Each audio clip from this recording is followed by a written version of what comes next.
5 years ago, the founders of Ditto, one of the leading ways to manage strings in Figma, came on the podcast to talk about their software. Now they've updated it and they've come back to talk about what's changed and where they see string management, systems thinking, and all things content design in the future.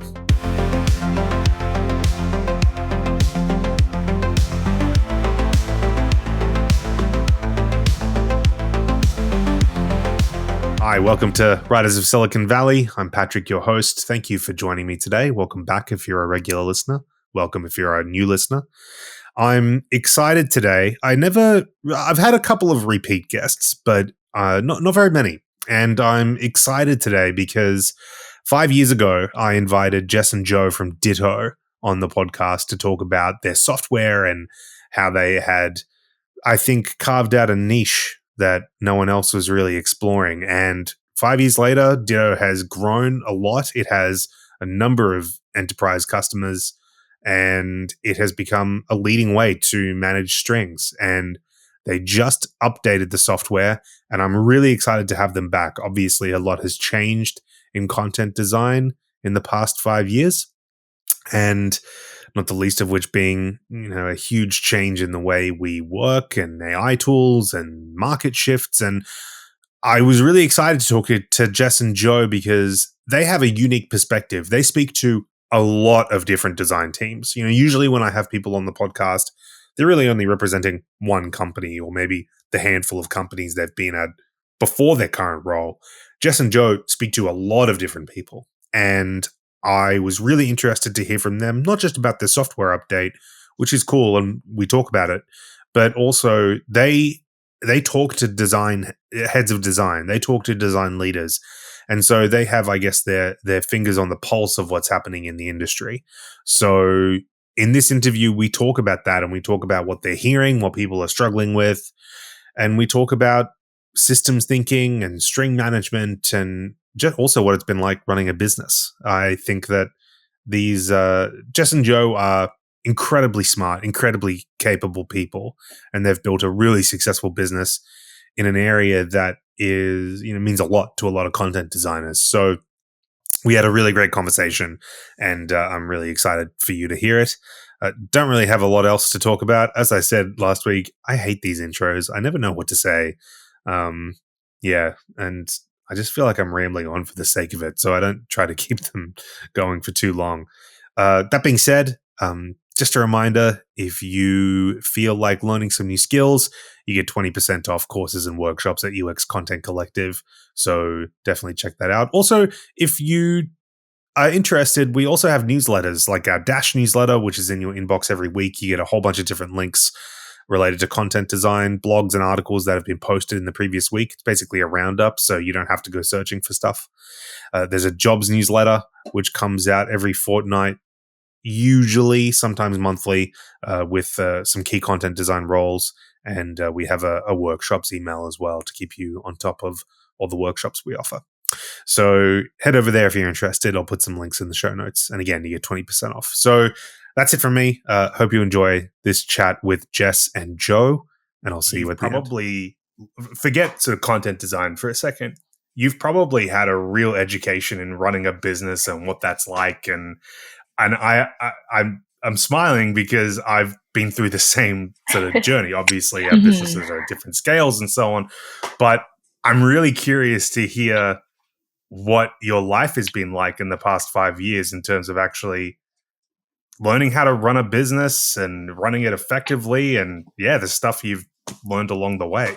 Honestly, I feel like it's been extremely rewarding, at least for myself, just being able to really dig so deep into a specific space that not only Jo and I cared about from our own experiences directly, but also one that we continually find more and more depth into. Like it feels like from the very beginning, like there's this layer and there's a lot of excitement about the potential, but it feels like kind of the further we go into it, there's so much more to uncover. It's always really exciting. And at that level, and how dynamic things are, how much things feel like they're different on like a 3-month basis, just being able to grow the team, grow the product is one of my favorite parts of the last 3 years. But also I feel like it's been such a crash course in learning a lot of things, like just really being put to the test in terms of like optimizing for the long term, optimizing for things that are really important to us, like how to actually have that come into fruition. But I feel like that's been super rewarding for myself. Yeah, cool. And Joe? Definitely agree with that. I feel like the number one reason Jess and I have been able to continue and kind of at this momentum and at this pace is because we actually believe so strongly in kind of the problem area and the space. Like, I do from the very beginning. I remember Jess and I talking about like, we want to be around for like the next 10 years, which we'll get into launch stuff. But like, that's even why we were able to make the decision to do a rebuild and start from scratch, is because we knew that this was a problem that was really worth solving. So I think that has been really exciting. And then maybe the other piece is like, and you've probably experienced this, Patrick, like you just do everything as one of the founders. Yeah. Like we have run the gamut, like, you know, we've been in there deep in like cell B5 of a security questionnaire, while at the same time trying to figure out how to run payroll. And then at the same time trying to bring this product to life that doesn't exist anywhere else. And it's just kind of in our minds, but Jess and I have such a clear vision for it. And probably the most rewarding part to me has been like other people willing to believe in that and trust in us and actually trust in both like the team that we're building and also the vision of the product. Like truly it started when Jess and I were like, that's probably something worth solving. And then to have other people come on that team and be like, hey, I actually really do believe in that. And I want to go alongside you guys and build that, whether that's engineering or go to market or whatever else.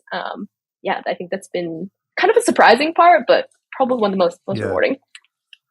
I think, I resonate a lot with what you're saying. I'm of the belief now that every designer should go and start a business, and not even to be employed or even just like as a small side hustle or something like that, because you start realizing just how difficult it is to manage all the layers of everything. Now, I've worked in an organization before in a design team. I've worked as a freelancer with design teams. You understand theoretically what it means for there to be a marketing department or a legal department or whatever, or HR or whatever. It's very different when you need to start making policies and decisions about how those things should be run. I think the other thing too is running a business is an exercise in restraint. There are so many things that I'm sure you two could be doing that would be fantastic ideas and grow your business really well. But you have to have the wherewithal and the foresight to say, no, that's a distraction. We're not going to do that. And we're going to focus on these things in front of us. And that's another question I'd love to ask. Like, how do you feel about the company being around 5 years later? Now, I know for a lot of startups, there's a lot of pivots. You know, you do an idea and then you think, I mean, Slack is famously a big one where, you know, it came from this in-game chat for a video game that they had created and then turned into a very different product. Your product, yes, it's changed, it's expanded, it's improved, but you're essentially in the same space with the same offering. That must be very rewarding, I should think. Yeah, I mean, that's a really great question, especially like observing and thinking about like the landscape of technology and how people build products. Like that, of course, is different today than it was 5 years ago, and it will be different 5 years from now. And I think the really exciting part about that is like, of course, like Joe and I care about Ditto fitting into a vision of how people build products from here out going forward. And being able to think about what that means. And it's been really exciting seeing that, like, at least to us, the value of text has only gotten more important as people think about how they're building products, like as product development workflows get more complex and get built out. People are thinking about personalization a lot more. People are thinking about like, how does text fit into the actual products that they're building? People are thinking about like global markets, localization a lot more. And it's exciting to us that it feels like the space has only gotten bigger and more complex, and there's more for us to tackle as time has gone on. And we at least predict that will continue to go going forward and where we see the landscape going. Yeah, definitely. It feels like we've only carved out a very, very small piece of what we want to do and what we feel like is possible, especially as things continue to change and text only becomes more important. Like, I think it's quite rewarding for us to have had people trust in us for so long. Like, I feel like that's really common. Someone will have looked at us 5 years ago and they come back around today because they're like, hey, maybe, you know, there are certain things that didn't make sense at that time, whether it was timing or certain features that were missing. And they'll keep kind of chatting with us and giving feedback on the product, even if they aren't using it. And then 5 years later, they're like, actually, now it's the right time. We're the right team size, like that type of thing. And I'm assuming, and I've heard from other kind of founders, like it is more rare to have that type of customer engagement. Love feels like everyone in the community does want this to work. And that I feel like is really helpful underlying thing to think about and have supporting us kind of every day as we try to build something that is very new. Yeah. You both are in a unique position. When I go to a conference like Button, for instance, I'll talk to a bunch of different content designers and also people there. A conference might be the only time they get to really sit down and hear from a lot of people who are in the industry. Yes, there's people talking on LinkedIn and so on. You two are in a unique position because I'm sure you're having meetings all the time with heads of design and the people who are in charge of making decisions about purchasing and actually implementing these tools.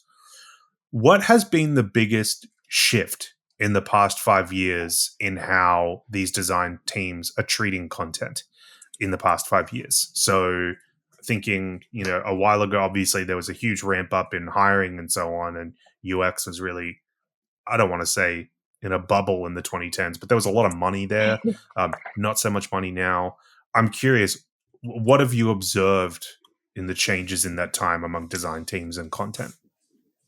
Yeah, I think you've hit on the right thing there in the sense that I think there was some kind of insecurity before, and I feel like it drove a lot of excitement around like getting a seat at the table and be able to prove the value of design. And I feel like it almost was like at a certain time we were able to do that, and everyone's rapidly hiring, and design innovation was just so well respected, and that was continuing to grow and grow.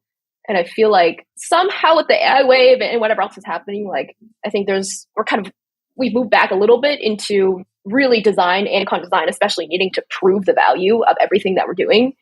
And I think it's especially hard with a lot of the AI talk, just because I see a lot of leaders in a really difficult position because the C-level suites are coming in being like, hey, you know, AI is our magic silver bullet and it's going to fix everything. And they're just telling everyone underneath them, and it just keeps going chain by chain to be like, hey, everyone use AI every single day. Like I've heard from teams where they say, we get a survey every week on how much AI we use, and they have to fill it out and give it up because leaders are just wanting to hear that AI is something that people are doing. They don't care about the value. They don't care about the results a lot of the time.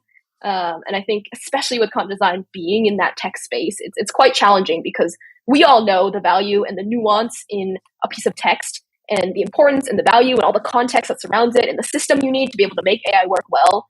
But I think sometimes you're just hearing people in a very hard spot because they're hearing things from one direction and the other side they kind of know is not to be true. So yeah, I think it's been definitely challenging, especially in the last couple of years, I think, in really proving that value out around the design side. Has that come across in the conversations you're having? Because I know personally, like I'll have conversations with people who a few years ago would be able to drop thousands of dollars on software or training or whatever. And now they are saying, well, I have to deal with 3 decision makers on this now. Have you experienced a similar sort of thing?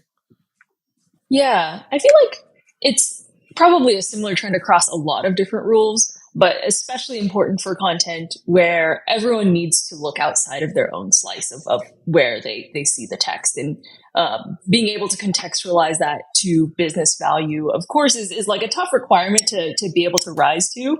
But it's also extremely important for content designers to be thinking of day in and day out. Like text is extremely important.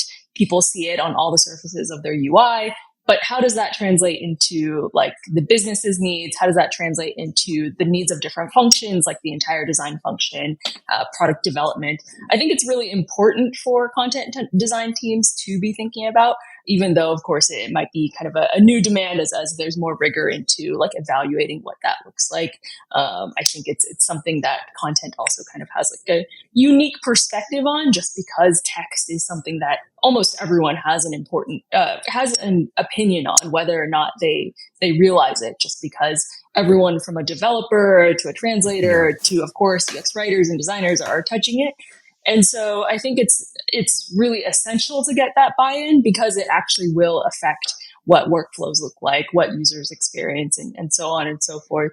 So of course, like as teams like bring in more rigor into that process, it's interesting and potentially new for a lot of content design teams where it's their very first time having to think about like, what does a tool, what does a system look like?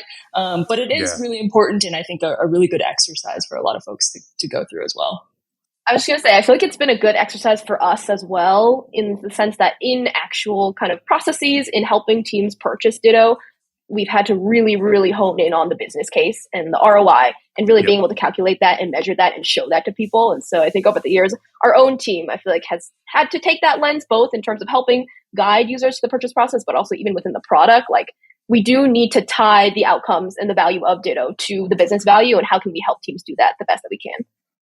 So this all leads up to the fact that you've really, I don't know if you would describe it as rebuilding Ditto, but you've launched a rebrand and a refresh of the product. And I'm curious to hear about what led you to do that. You've obviously learned things in the past 5 years about, you set out with this product obviously you've done research and you talk to people and so on, but you've clearly over the past 5 years heard from more teams who are actually using the product day to day and what the reality is of how these teams manage text. What have you learned that led you to say, we need to update it, we need to upgrade, we need to add some new things in? Yeah, that is a great question. It's so interesting because this so parallels our experience being on the podcast 5 years ago to now. It's always so interesting to contrast like then versus now. Like before, Joe and I were, of course, so excited about the space.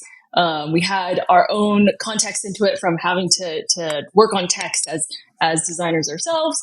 And also we were very, very scrappy. We were the first developers on Ditto. We were also the designers of Ditto. And also we were the people doing support. And we were the folks that were helping writers, design teams, developers go through a procurement process. And kind of as I alluded to at the very beginning, it feels like we were just absolutely astounded by how much depth there was in the space. And of course, like we know this now, having worked with teams day in and day out, we've really had to tackle this at scale with a lot of different people, a lot of different workflows, really get into the nitty gritty of those things. And I think we've realized that like, hey, like something that we bolted on as a prototype that we're really excited to move fast and break things from the very beginning actually deserves a lot of dedicated product time. And we actually wanted to really thoroughly invest in the product, not only for next year, but like 10 years down the road. We felt like this was actually the time as opposed to anything else that might be flashier. Like what was most important was like how our users experience these different aspects of the product, how they experience the workflow day to day. And a lot of that is a lot more complex than meets the eye. I would say that like in terms of like to your earlier question about like building a business, there's always kind of the question of like, is this valuable to people? And if so, like, why hasn't this been tackled yet? And to the first part of that question, I think Joe and I, like the astounding answer, and by far the answer is yes. Like we see that in like very painful workflows for teams in how they manage text today. But to the latter half on why this hasn't been tackled yet, or at least to the extent that we want it to be, is just that there is a lot of like technical depth to be able to systemize something as core and as basic as text in like every single workflow, not just for a content designer, but thinking about that from end to end. And like a phrase that we think about or that we use a lot at Ditto is from draft to deploy. Like how does that text, how do those strings live from the very beginning all the way to the end? And we really wanted to do justice to that entire process.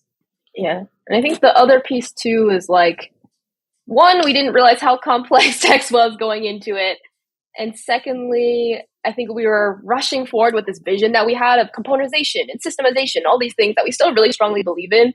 But I feel like we were building for the teams with the most content resources and the most time and the most budget.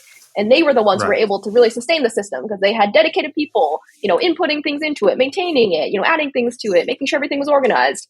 And those people were able to find success kind of brute force in Ditto. And we kind of realized, hey, like that isn't ultimately what we want Ditto to do. Like eventually any team, even without any type of content designer, whoever is writing copy, every single product has copy. Can we help those people develop even a kernel of a system that helps them write better and more high quality, more consistently? So it felt like we couldn't just continue building on something that was already kind of brittle and was just maybe the outcome of Jess and mine's own mistakes. Like I think there were a couple features that came out where like those only exist because of some decision we made at the beginning that probably wasn't the right decision. And we're like, okay, we have to start from more of a clean slate. And if we're going to be around for the next 10 years, we have to build something that we can scale on. And it just felt like the only decision after a lot of mulling it over and a lot of late night conversations was to kind of raise almost everything and figure out what this looked like with all of these years of experiences. It's a hard decision to make. I know there are recently in the past year, there are times where I've had to sit down and go, okay, if I came into this business now, what changes would I be making? And you have to say, okay, well, I would scrap this or I would do this. And then you realize, oh, you're going to have to do that, which necessitates tough conversations. It's interesting. You mentioned the idea of complexity and that the companies with the most resources were in a position to use Ditto. I know, and I'm sure you've had this conversation many times, but I know just anecdotally over the past few years when I've had conversations about content systems and mentioning Ditto, some people have said, yeah, it's great, I've been able to use it. And then there are others who have said, our strings are so in such a mess. In some are hard coded, some's in a JSON file. There's a CMS in there somewhere, because it's all bolted together. Just getting the company to a point where you can use it is going to take a huge amount of effort, which I'm sure you've experienced.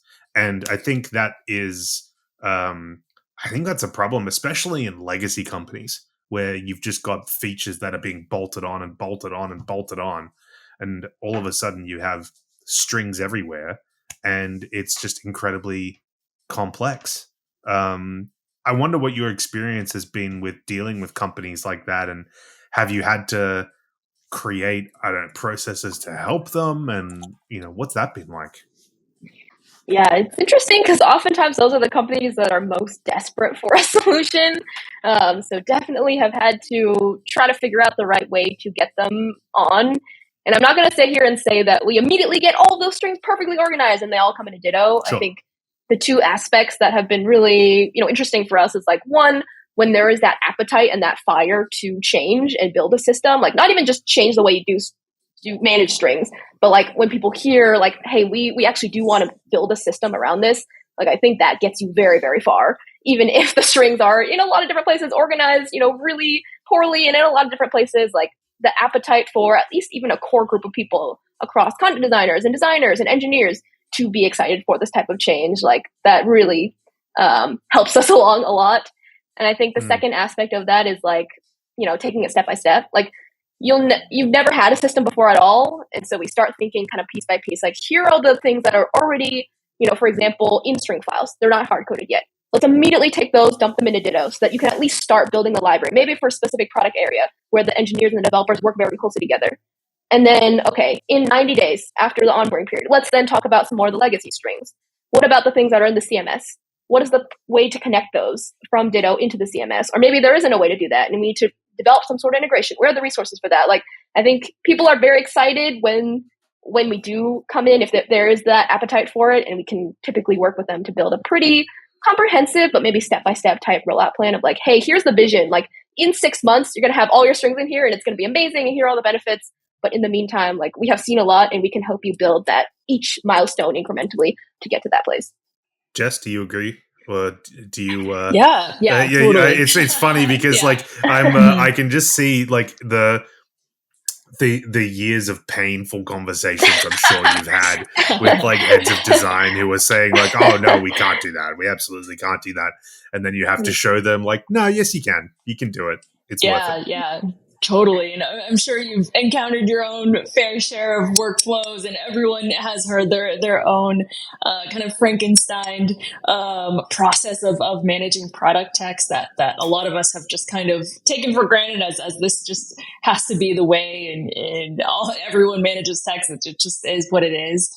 But exactly to Joe's point, I think our responsibility and what drove the redesign in a large part is that we should be delivering value from the first minute, from the first day. We shouldn't require a ton of setup time, but that doesn't mean that you'll get your entire system in place in 30 minutes. Like, we will deliver value to a single pod, a single team, a single designer, and we'll work our way there. And similar to like so many other systems and tools that people know and love, whether it's setting up Figma, design systems, even like CMSs, like that is a process that isn't overnight, that people invest in, that like they prove out results for within a smaller group and they bring it to others. And I think that's our responsibility and something that we've been really excited to do on teams and bring that to a wider and wider group until they see that systemization. But just like systemization of like UI components, of really anything else, like it's something that involves the hands of several different people. It requires thinking about your processes. It's something that's not going to be one and done. And like expectations that it should be one and done are probably a little bit misplaced, because like all tooling requires investment. Being able to handle something that's so core to your business, if you do agree that this is really important to your user experience, your product, your design, deserves time and energy and tooling. And of course, that's not going to happen in a day, but we've seen so much in terms of how teams do this that we actually can provide a lot of like on the ground help in terms of everything from like, how do we work in this very specific process, all the way to like, how do we get buy-in from an executive? How do we get buy-in across developers? Those are all conversations we have on multiple times a week from like the sales side, from existing customers, things like that. Like, we have seen so much of it that, of course, we're very happy to help. It's interesting you mentioned sales. I'll probably cut this question because it's not super relevant to everyone, but sales has been an education for me. And totally agree. Just speaking to decision makers and learning different techniques and what works and what doesn't. And I'm interested to know what I think this is relevant for people because when you're convincing a stakeholder to make a decision, you're essentially selling them on it, right? One thing that I found was that in my initial sales conversations, someone would ask a question and then I would answer them with the information, and then that would be it, right? And I would think, oh, I'm engaging in sales. And it's like, well, you're not really. Like, all you're doing is answering a question.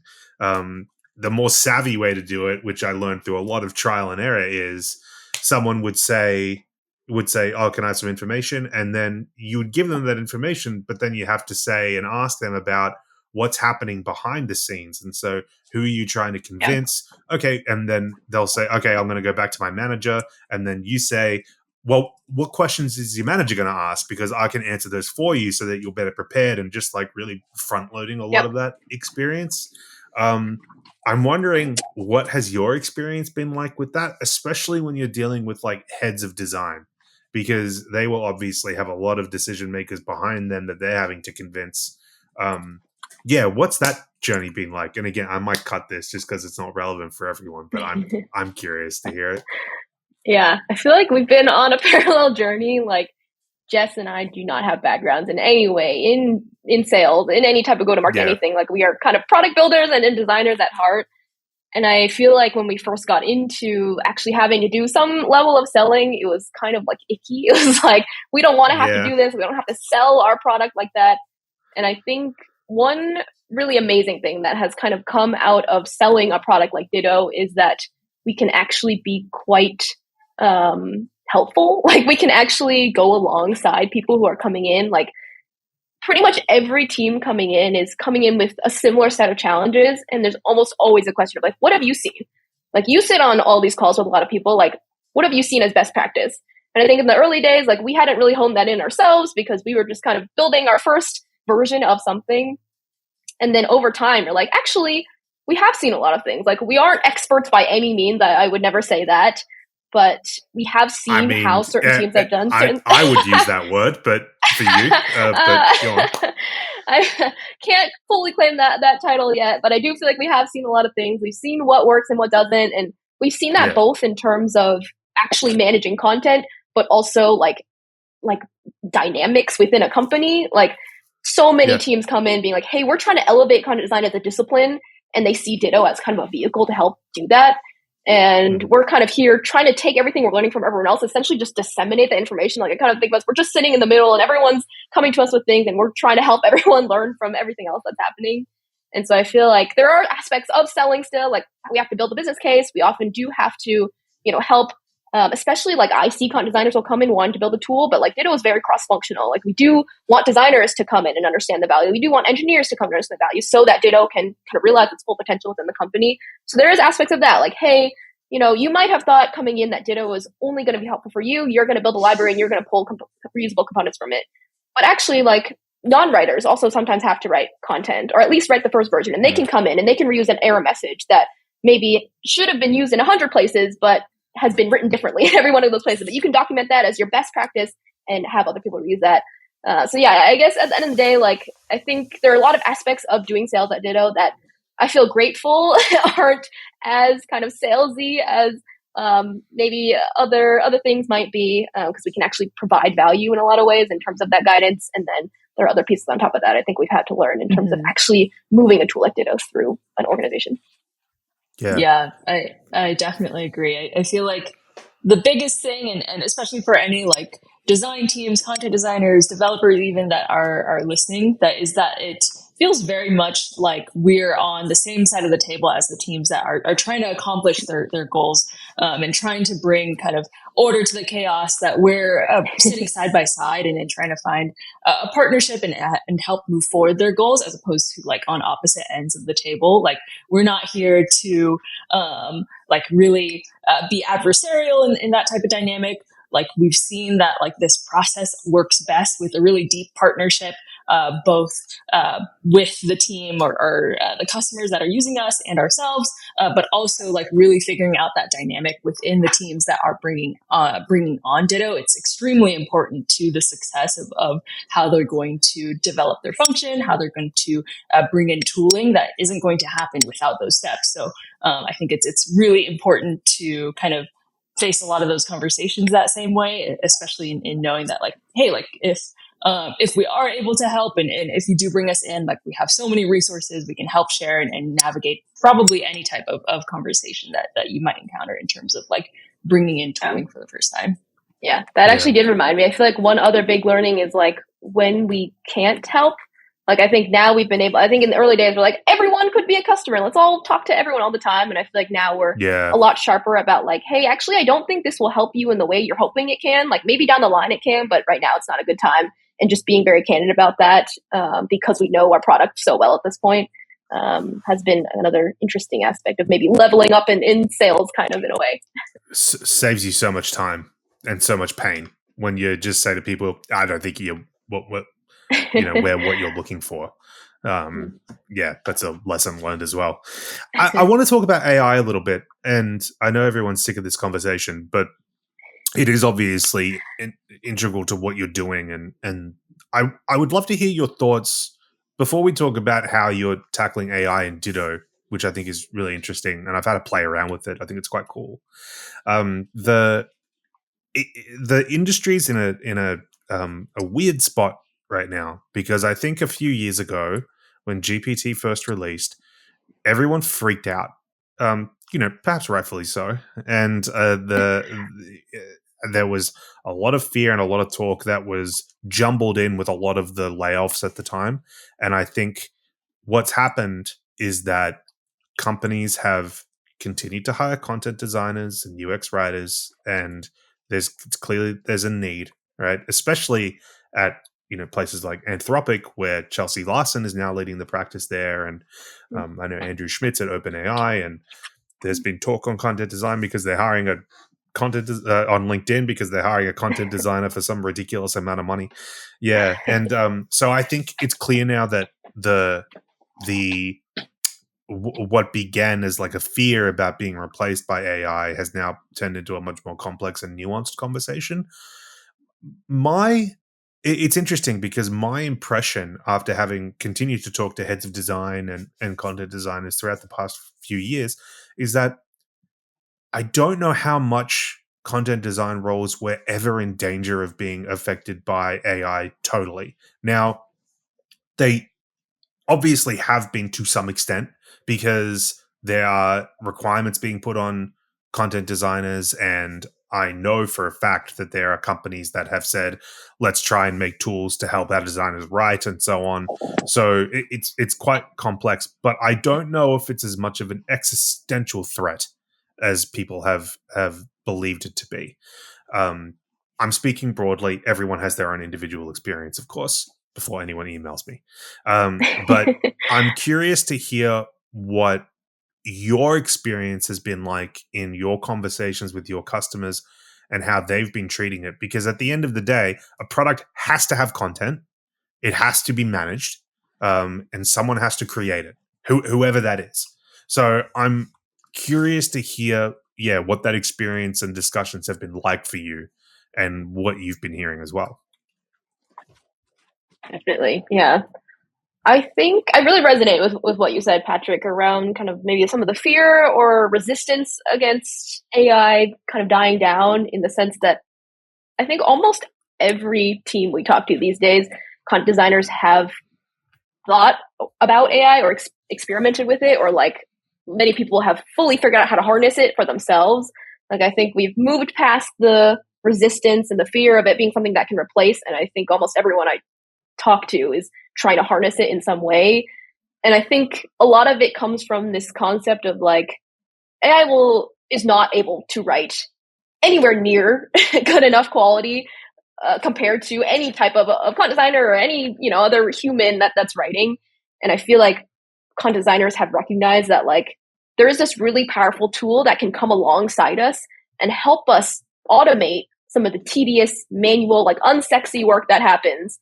Because a lot of the times we talk to content designers and like they're frustrated because almost all of their job is stuff that's not the writing. It's like wrangling stakeholders, it's getting comments or whatever else.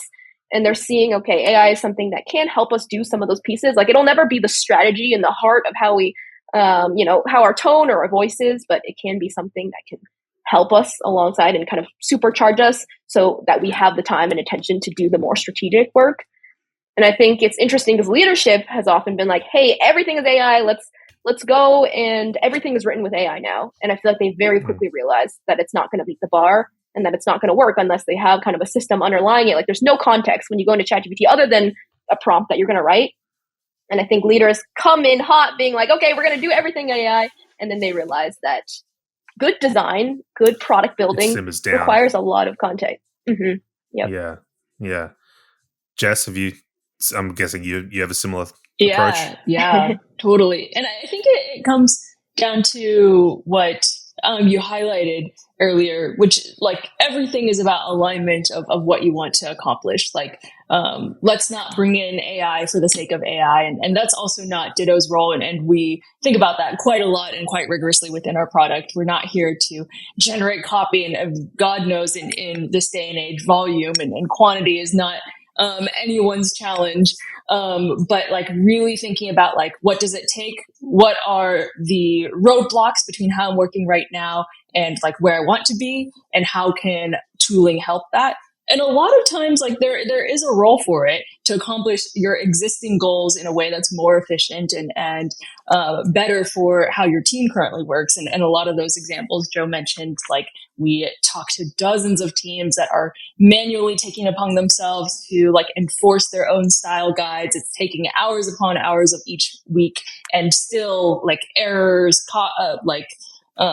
typos, different types of style errors enter production every single day. Like a lot of those things, like we're aligned on what we want to accomplish in terms of goals. Let's not bring in AI if it's unnecessary.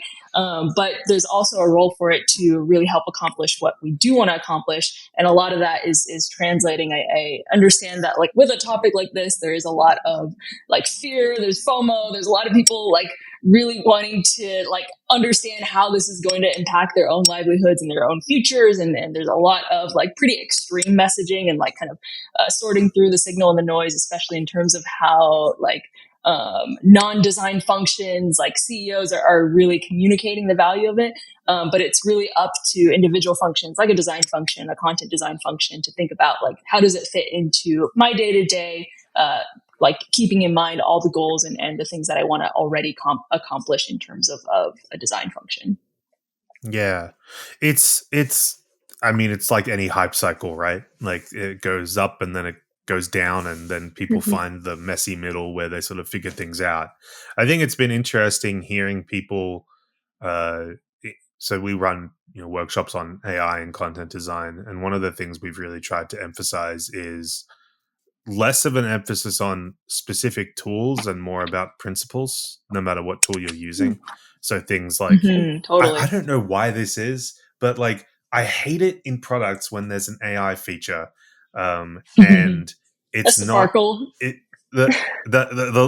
little sparkle, but also like when things talk about like, oh, it magically does this, and I'm like, no, I don't know. Tell me how it works. Like, tell me like how it works. Tell me the logic behind it. I want to know why. I'm like, you don't have to tell me everything, but at least let me connect the dots a little bit. And so one of the things we tried to emphasize in our teaching is transparency and agency. So explaining to people or explaining to users why something works the way it does. And I think like that approach of, because AI just goes so fast for anyone to catch up. There's no way you are going to know absolutely everything.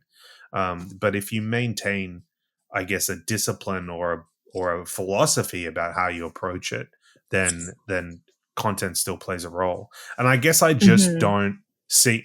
I hesitate to go on about this because I know that there are individual companies where people have said, "Oh, we don't need UX writers, get rid of them." But I think those organizations will probably very quickly find that it's a struggle, and they'll eventually see those problems come to a head. But yeah, I think it's encouraging, especially among larger organizations, that the investment in keeping content designers across everything with AI has been quite strong. But yeah, we'll just see what happens, I guess. Yeah. Very excited to see where the future heads. I think it's just as you're saying, like it's tricky that there's always like pretty loud and extreme exclamations happening on social media, especially. A lot of times you don't get to hear how like a decision pans out, how that affects people, like what decisions are getting rolled back, what types of things have more nuance to them. So always encourage folks to kind of dig into that.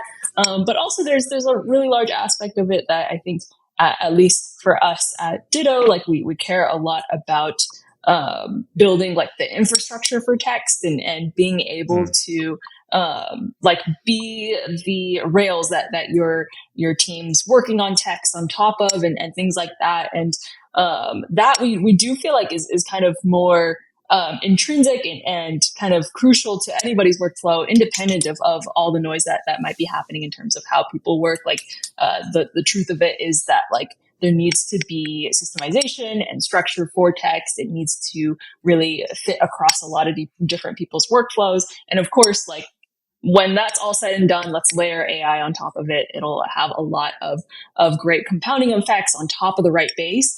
But at the end of the day, that like core systemization is really what's important there, as opposed to like just the fact that it's like automated or AI or whatever buzzword is like doing the actual task. I like the fact that in your new style guide feature, you have basically an area where you can put rules in. So follow this rule or follow this rule or follow this rule. And I like that it's not just like it'll generate text for you. It's like, no, you're enabling the governance that already exists. You're not sort of adding anything to that. It's just it's an enablement, which I think is something that there was a post on the UX writing subreddit a couple of months ago where someone was saying, "Oh, everyone in my company, I'm the sole UX writer, and there's so much AI stuff going on, and I'm threatened. I think they didn't use that word, but they were like they were Mhm. basically very scared that it was being taken over. And a comment was made in there about like, well, this is an opportunity for you. Like, you can be the person who runs the governance of how AI is being used to enforce style and content rules, and that requires ongoing maintenance. You should be. There's a gap there. You should be the one taking it. So I Totally. see Yeah. your feature in the new version of Ditto as a way of doing that. It's enabling that as a way to step in, and it just means that I think we sometimes there's a reputation of people being content cops or grammar police. I think this is a much better way of doing that rather than sort of editing it line by line and sending passive aggressive emails or Slack messages to people. Oh man, I can definitely compile those and have like seen all sorts of ways people try to do it on their own. I mean, it really ties in quite closely with like how we go about product development at Ditto. And just to take like our AI style guides feature for once, like we really from the start, before anything existed, we partnered really closely with both existing customers as well as new customers. I would say probably upwards of 10, and worked really closely with them over the course of months where they surfaced like, this is what we want to accomplish. Like, let's not shoehorn AI into like your existing tool and present it to us after the end. But we worked really closely with them. We got to see, they shared with us their style guides. Some of them had 2, some of them had 10. We got to see like, what are the types of things that we have here? And I think that really resulted in the product that we have today, where like you can flesh out your own style guide or multiple, you can flesh out rules. And from the rules, you really, populate the information about examples. These are examples of the rule that are correct. These are incorrect examples of enforcement of the rule. And from there, like Ditto can really intelligently suggest edits. Like here, like this is the correct usage of an M dash. This is how you should be using your like terminology on your team. This is how you should be enforcing your voice and tone. And when we surface that suggestion, we'll also link you back to your style guide. Like, hey, it's because this rule that you already have that we're suggesting this edit for you. And hopefully we can streamline everything, as opposed to like something completely divorced from people's real workflows. Like, hey, let's just generate text. Like that would be someone that really doesn't have their eye on text or have an opinion on what's better or worse, would be just wanting to generate from scratch. But really being able to pinpoint like, hey, exactly this rule, this is what you wanted it to accomplish, and this is like what it's surfacing, and let's evaluate how does that look, and is that like something that is really helpful for you. Yeah, and we've heard with that feature around surfacing the rule too, that other team members have actually started to learn the rules because they actually see them as it's being checked against their content. And they're like, oh, I get that. I've seen that one before. And now they apply it themselves. So I feel like that's kind of an unintended kind of nice benefit there. I think the other thing I was going to add on to what Jess said is like, we were very, very hesitant to add AI into Ditto. I think Jess and I had just seen so much of that hype cycle of like things really being blown out of proportion. And we're like, okay, we are only going to broach this topic if we feel like it has a good use case. And again, like not thinking about the technology itself, to what Jess said, like really thinking about like, is there a problem that we feel like AI could help us solve? And the kind of chain of reasoning was like, hey, we want Ditto to help teams get to better, more consistent, higher quality product copy. Okay, what does better mean? What does higher quality mean? What does consistent mean? Who is defining that? And that often was encapsulated in the style guides. So we're like, okay, if we want to help teams do this and help create better copy by anyone who's writing it, it felt like we could automate that and scale that in a way that made sense if we took the standards that content designers are already creating. So again, like AI is not creating that. It's the standards that you already decided on and helping you scale that across and kind of deliver that in other places. Yeah, cool.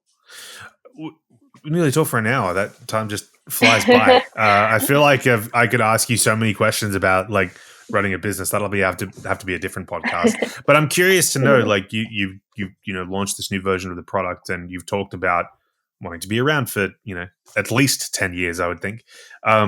What are you thinking of? What's front of mind for you right now in terms of the product and the industry, and what are you thinking about the most?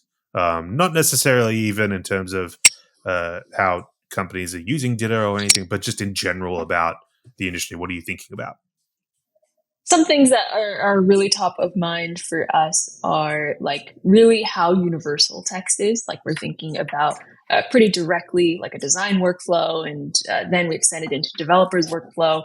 But that also encapsulates a lot of different pieces of a business, and just thinking about it about text, like localization, compliance, A/B testing. Like those are just like a few examples of roles where text is really at the heart of how that entire business function works. And that's really interesting for us in terms of like, how do we really systemize text in a universal manner? Like the place that you're writing text should be the same place that you're localizing text, should be the same place you're thinking about personalization, A/B testing, those different types of things. So I think that is really top of mind. And just really encouraging content designers and design functions to think about that in that way. Like a lot of times people see like their very specific vertical slice of like, oh, I touch text in this specific string file, or I touch text in this specific design file. But really thinking about it in a lot wider of a lens, I think is something that's really top of mind for us at Ditto, and how we can bring that into the product as well as education for folks, I think is super interesting. Cool. And Jo? Yeah, definitely agree with that. I feel like it's always top of mind, but I feel like after emerging from a very, very deep product kind of heads down type stage, it's something that's been even more top of mind of us as we've been thinking about kind of our website and like what is like the purpose of Ditto at the end of the day. And I think that importance of copy in building really great products is like at the end of the day the foundation of what we believe in, and that's why we do everything else. Is like, hey, we really believe that when you're building a product, copy is one of the most important aspects of that. And I think it's easiest for us to get very deep into like workflows and systems and all those things. But when so many words are being generated every day, like that concept of like, can we help elevate content and copy in kind of every conversation about building product? Like down the line, would love if literally any team building a product, like words and content were something they thought of very first. And of course, Ditto can help support that. But even outside of our tool, like we really truly believe that that is something that is quite important and is very outside of just our own tool, and trying to figure out how we can support that in the best way we can. Awesome. Totally. Like it's so obvious and table stakes for so many content designers and people working in it just day in and day out. But it's actually something that's like we've just scratched the surface of in terms of all different types of roles and different types of teams really being able to kind of recognize the role of text in building products and wrap their heads around that. Especially as everything now is AI generated and people are making AI designs, how you stand out is even more important, and taste becomes a real differentiating factor. I completely agree. Well, we'll wrap it up there. It's been I have to congratulate you on your success. It's been really cool to see your business succeed. And I love that you were clear. Sometimes when you see people starting businesses, you can question how they feel about it. Is this really a means to an end to their next business and so on? You're clearly passionate about this area. It's clearly paid off for you. I think you're doing some really impressive stuff. So I have to congratulate you, and thank you for having a chat. This was really great, and wish you all the success with the new update. Thank you so much, Patrick. That is incredibly kind. I mean, at least to Jo and I, it feels like we're just getting started. We've just scratched the surface, but it's always good for the two of us to kind of take a look back and see like how much things have actually changed in the last 5 years, even though it always feels like, oh my gosh, there's so many other things that we want to tackle. So really appreciate you, Patrick, being there. And we'll you've seen us from the very start. We'll do this again in 5 touch years, back. maybe. 5 years, know, exactly. I'm We'll do another 5 excited, years, and then we'll try again. All right, thanks, guys. Well, that was my chat with Jess and Jo from Ditto. I really hope you enjoyed it. I'm just super inspired by their ability to run a business and a successful business in this area, and the fact that they have succeeded is gives hope to content designers everywhere, I think. Just a reminder, you get 20% off all courses and workshops at UX Content Collective, so definitely check that out. Use podcast 20, link in the show notes, and until next time, see you later.